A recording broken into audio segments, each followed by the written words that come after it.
And in today's video, I'm introducing you the Zeiss Ikon Kolibri. I believe that's how I pronounce it. And it's an interesting camera from 1930, kind of produced from 1930 all the way to around 1935 or so in Germany. And it's an interesting device because it is a compact 127 film camera that in order to operate, you actually have to pull onto the barrel, lock it in place, and the lens kind of shoots out instead of having the typical bellows that you normally see during the cameras of that era. When I got this about a year or so ago, there's a few things I've noticed that was wrong with it. One of the most apparent one was the actual whole shutter system actually sits very, very loose in here. So that needs to be tightened up. Another thing I've noticed as well is the shutter ring does not move as much as it should, and meaning that there's something wrong probably in the shutter mechanisms that's not allowing it to move. In addition, the aperture system is not moving either. So in this episode, I'm just gonna take it apart, show you what I normally do.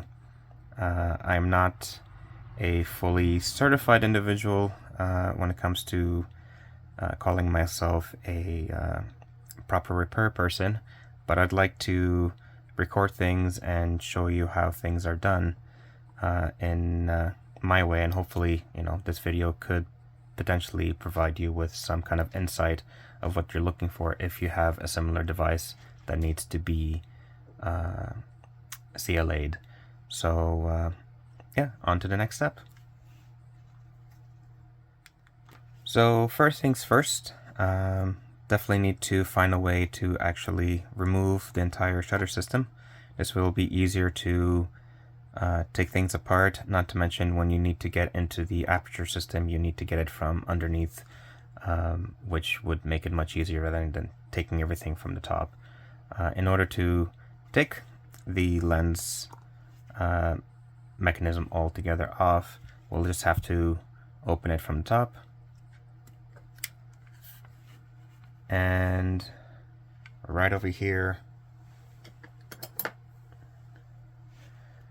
is the ring that kind of holds everything together. So as you can see, this is already loose, which is obviously the main cause of the problem why the shutter is not actually sitting tight as it's supposed to, which actually makes things easier right now. So I'm just gonna unscrew this, just using a very fine needle nose tweezers. You could use really anything you like. If you have a screwdriver, a flathead screwdriver, or a wrench spanner that you can use to remove these kind of locks off, then by all means you can use those. Just take your time, don't force anything that needs to be forced. Last thing you want to do is, especially with cameras that are no longer made, are a little over 80, 100 years old, and messing up something that you don't, that you would actually regret. So just take your time. And it just popped up. So we're gonna put this off to the side. And as you can see, before we do so, would benefit from a little bit of clean from all the dust that it's accumulated over the years. So we'll definitely have a little cleanup with the barrel, but a little bit later on when we get close to fixing the issue with the lens. And you can see a couple of dusts that came along with it. It's always important to note what comes on, what comes off. Usually back then they actually had these like little paper washers per se. So we're just going to keep those onto the side here. And just being gentle with the application.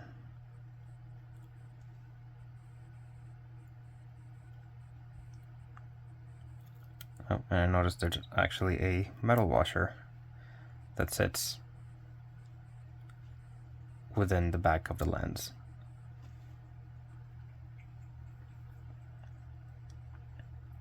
So first things first, I'm actually gonna open the front, and in order to access this, I'm just gonna remove these two screws that hold the nameplate and the aperture settings on the lens.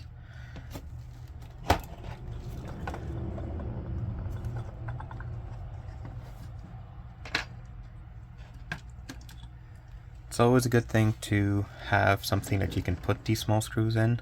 This way you know they're staying in one place and they're not going to be falling off from anything that you're working from.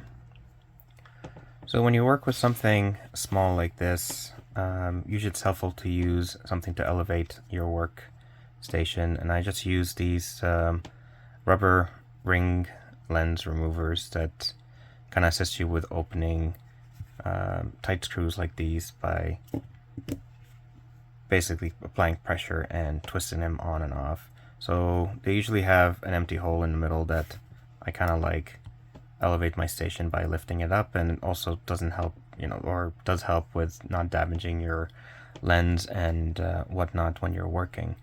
So definitely something that you could use. It's not mandatory, but it's something I find that is quite helpful. So to begin with, we're just gonna, like mentioned, remove these 4 screws that sit and attach the nameplates onto the shutter system.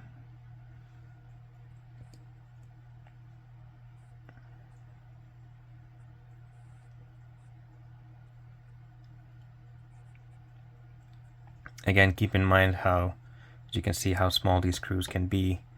Make sure you have a work space that you can remove these very gently and not risk losing them.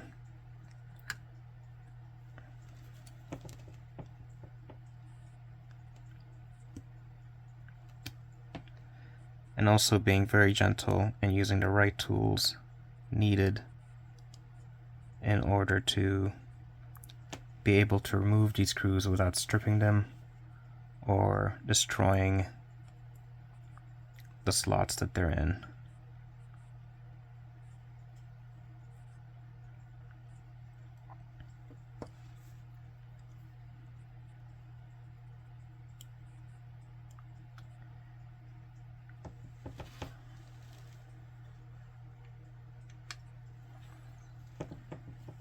It's always a good idea to take pictures or a video, depending what you prefer when you're working on your cameras, at every step, because the last thing you want to do is skip a step, remove something, completely forget about it, and then when you're coming back to installing it, you miss that step along the way. So definitely something to keep in mind when you do so. So it looks like there's also another screw that sits here that pretty much keeps this in its place. So we're gonna actually probably change this to something a little bit smaller.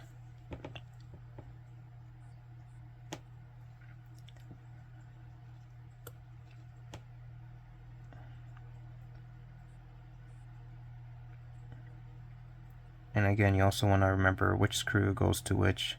So it's always a good thing to always either put the screws next to the actual part that you're taking them off, or taking again pictures and whatnot. One of those things you have to really keep in mind is there's never enough pictures to take. So always take as much as you can in order to not worry where some of these things go. So I'm just going to try to open this.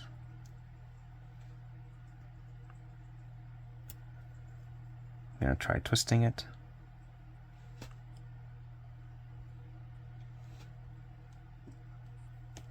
which could be the case.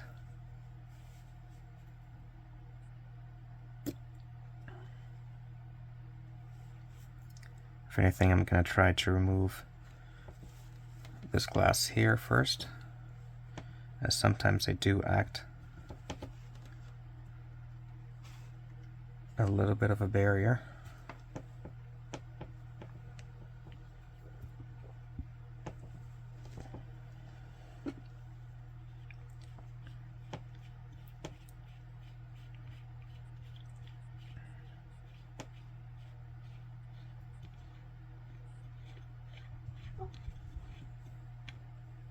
There we go. Then we're just going to clean this glass a little bit later from all the dust. So in order to pull this out, after removing the glass lens, there are 3 little grooves on each side of the circle, meaning that there's actually a set of little tiny grooves that kind of imprint the same on this ring, meaning that we just need to twist it in order to access this and remove it. So usually believe it's counterclockwise. So I'm just going to try to see. Yep, it's just moving slightly. Again, you never want to apply too much pressure because you don't want to break anything that needs to be. So believe I got it right. So this time I'm going to try to lift it.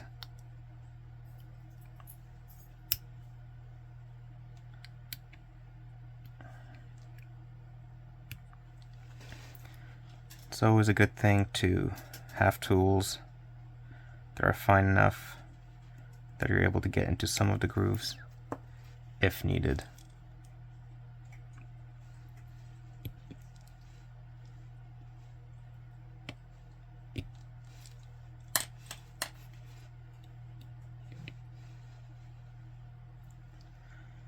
Sometimes, unfortunately, due to the age of the camera, and who knows when the last time these things get serviced, they could be a little bit stuck and stubborn. So kind of want to apply as much force, but not to the point of damaging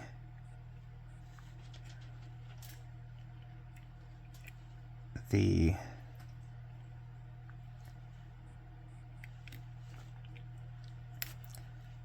part itself.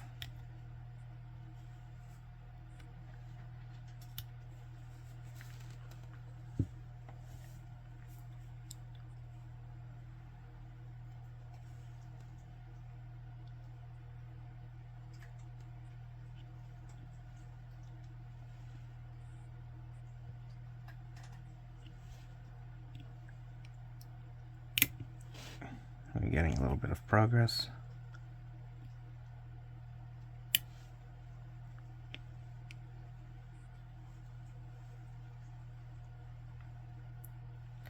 Definitely wants to be a little bit stubborn. So sometimes it helps changing the angle.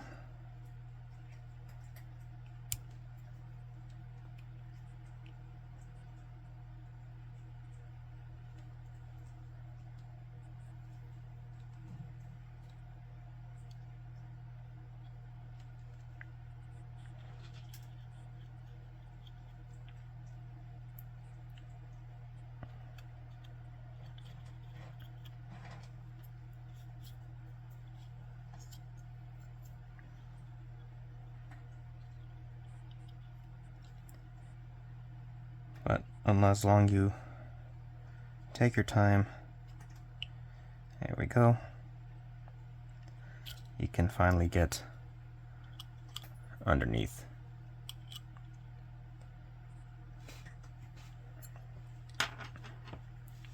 So I can put these on the side.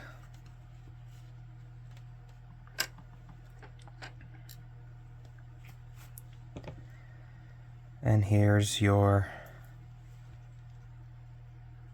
first step of getting the system all opened up. So this is the shutter ring. It now kind of moves freely, but it's still quite stiff, and looking at certain things, it feels like it doesn't seem to engage much.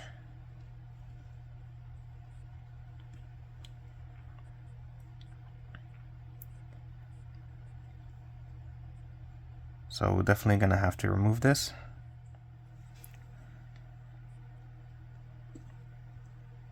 Being gentle, pulling it upwards, and being careful not to dislodge anything that shouldn't be, because you want to try to take as many pictures of the mechanism as much as possible prior to taking things apart. So here we go.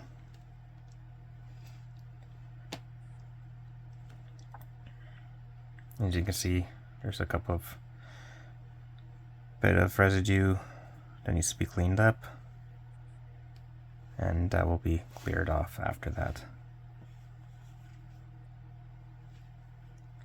Alright.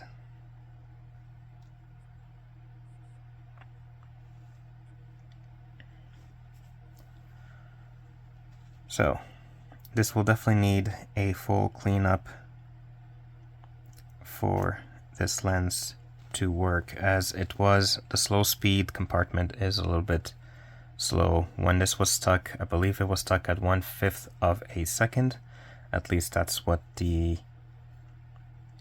arrows indicated. And it definitely did not fire at 1/5 of a second. Possibly even, I didn't count, but close to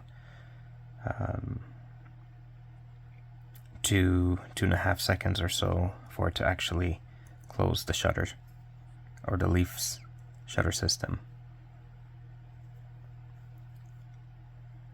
Alright, so in order to take all this apart, it's very important to take any pictures that you need to for the mechanism, because this becomes basically step-by-step removal, making sure where all the springs are, where a lot of the settings sit, and definitely would assist with a lot of that. But first things first, there is the caulking ring that we'll have to remove first. And usually there is a little spring that kind of sits right over here. So we're just gonna try to see if I can zoom in. There we go. So we're gonna try to remove this without loading it up.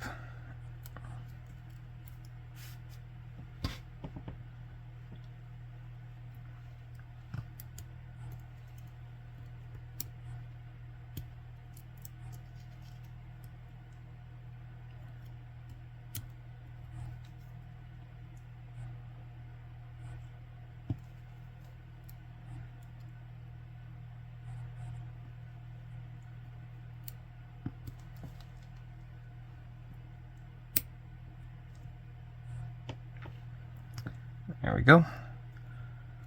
And then that allows us to remove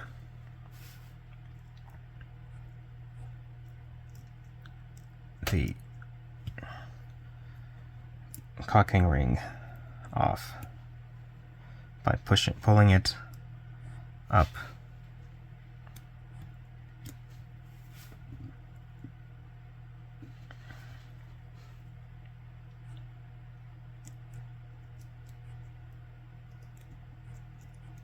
There we go.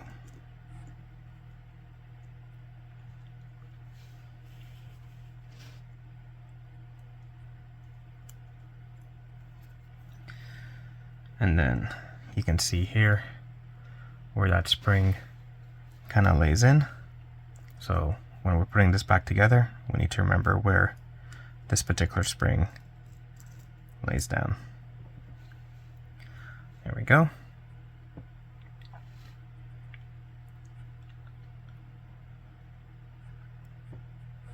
Just checking this one, see if it springs back. There is a tiny little minuscule spring that wraps around this little screw, and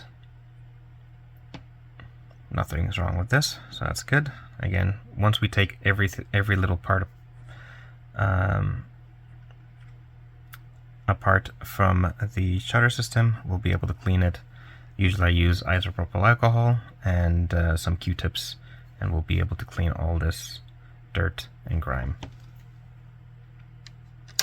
Again, it's very important to make sure that you know where each one goes, and that you have some kind of container that you could put them in.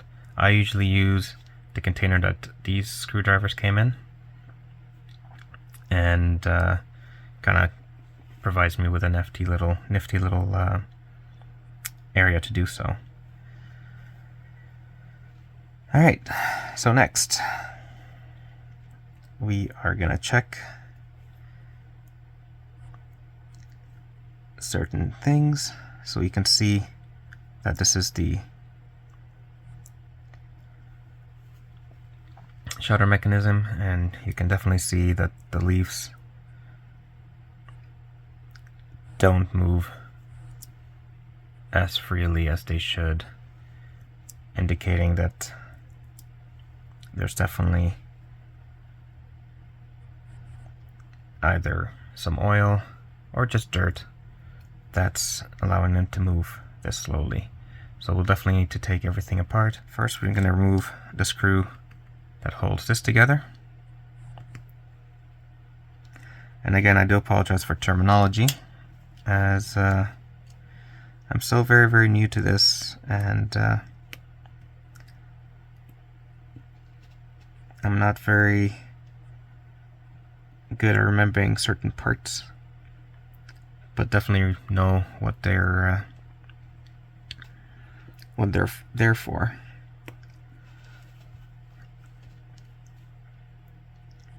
And so I'm just gonna remove the screw for this.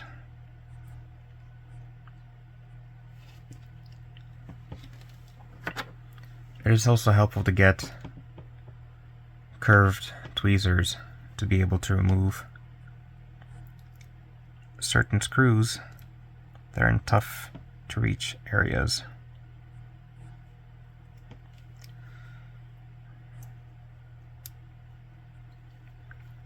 And sometimes I do want to be a bit stubborn when I try to move these.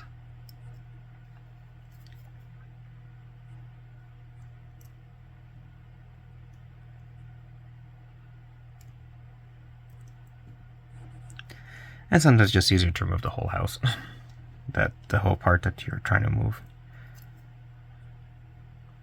Alright.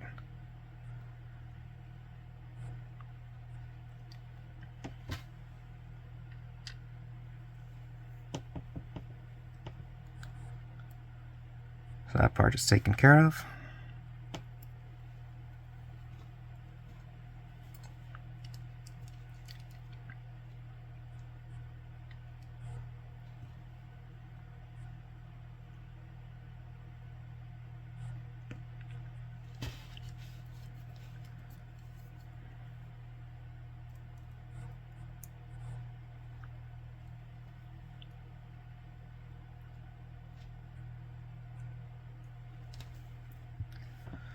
As you can see right over here, there's a tiny spring that connects to this little part here. And you kind of want to follow the inside, and you can see where that tiny spring sits against the wall here. So when we are putting it back together, you'll have to kind of put it back in there. This is why I said when removing shutter systems like these, the leaf shutter systems, they do tend to be packed in there with different types of parts that are connected to different types of springs. And usually these springs are there to bring the part back to where it needs to be.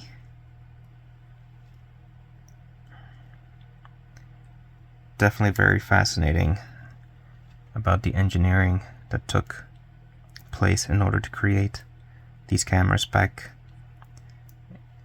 in the early 1930s, even as far as 1920s.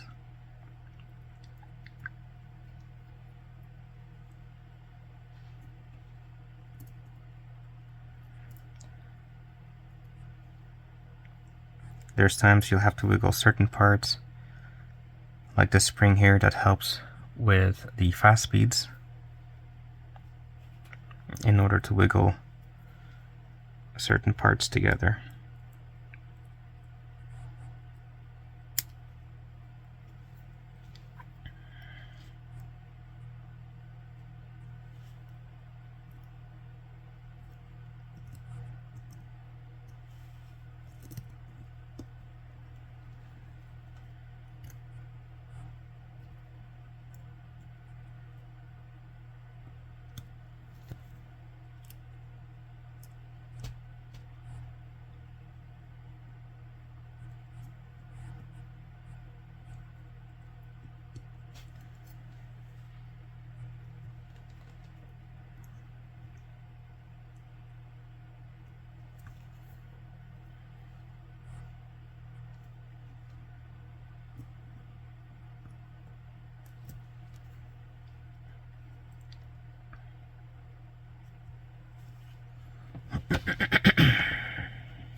There we go, and you can see how fine some of these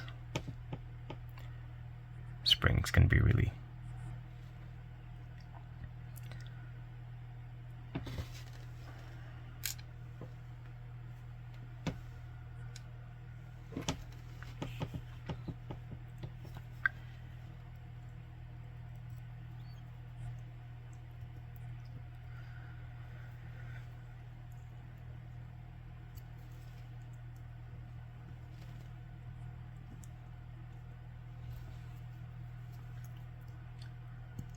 I believe I should have taken a screw that mounts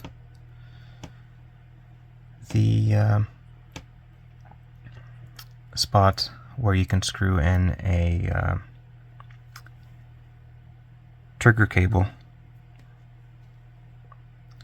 And this way it will be easy to remove this part. So let's see if I'm able to at least go in here.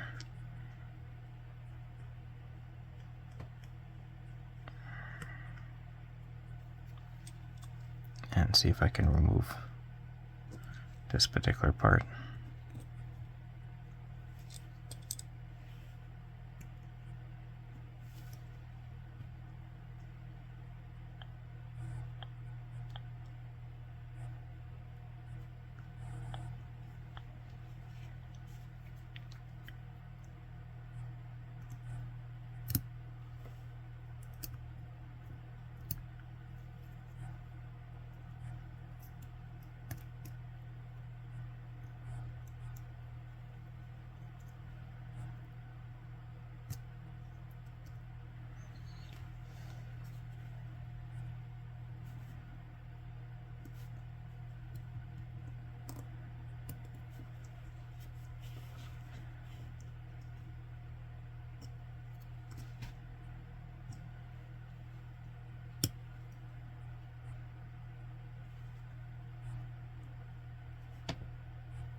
just wiggling the trigger that usually sits on a rod.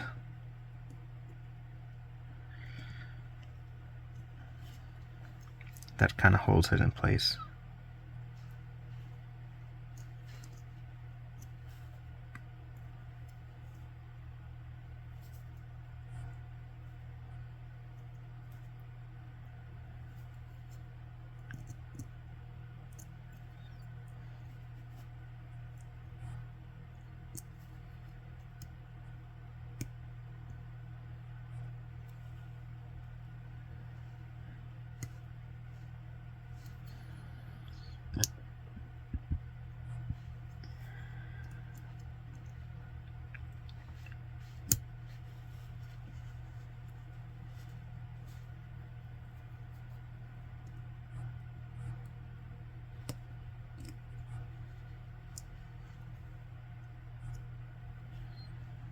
There we go.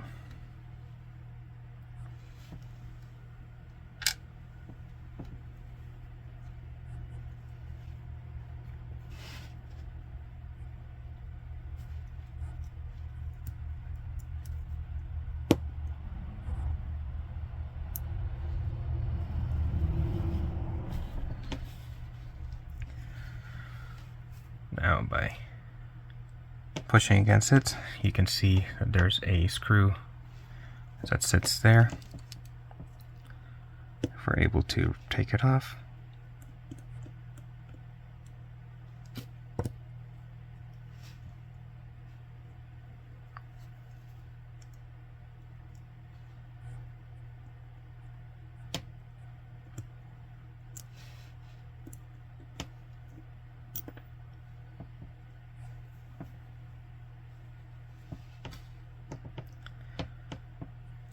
alrighty.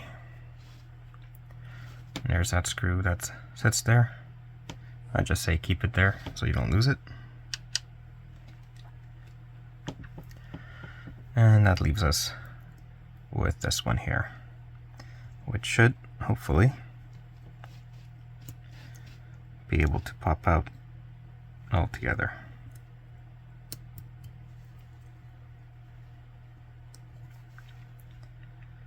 And again, keep in note where its spring just kind of sits against the wall here. Luckily, some of these springs are connected to the actual part, so as long as you don't damage where it is attached to, you should be okay.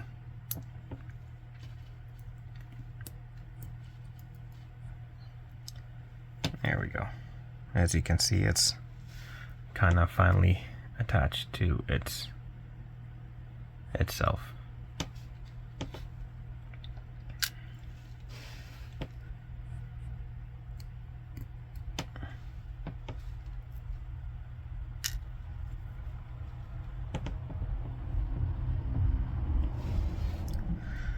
This one here is the shutter. It activates the shutters to go in and out. As you can see, it is not springing.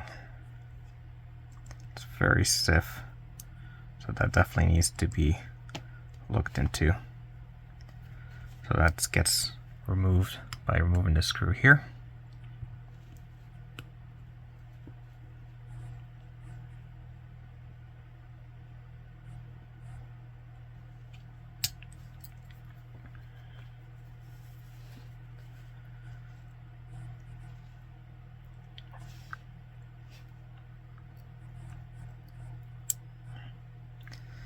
And then the spring kind of sits between those two little nods right here.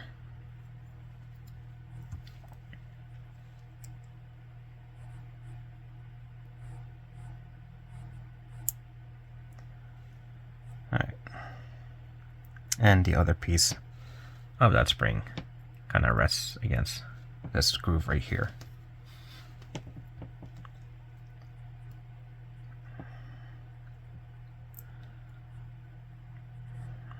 So if anything, I'm probably just going to keep this right here for now. I don't think it's moving anywhere. So we'll worry about that in a second.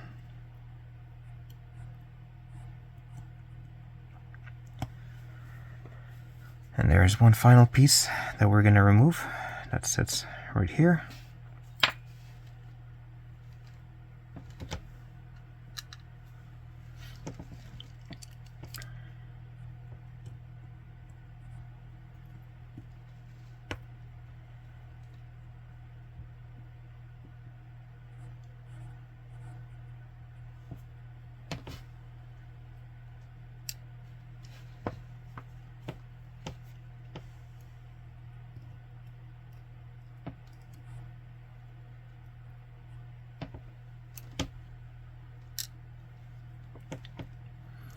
Alright, and we've officially have taken everything apart.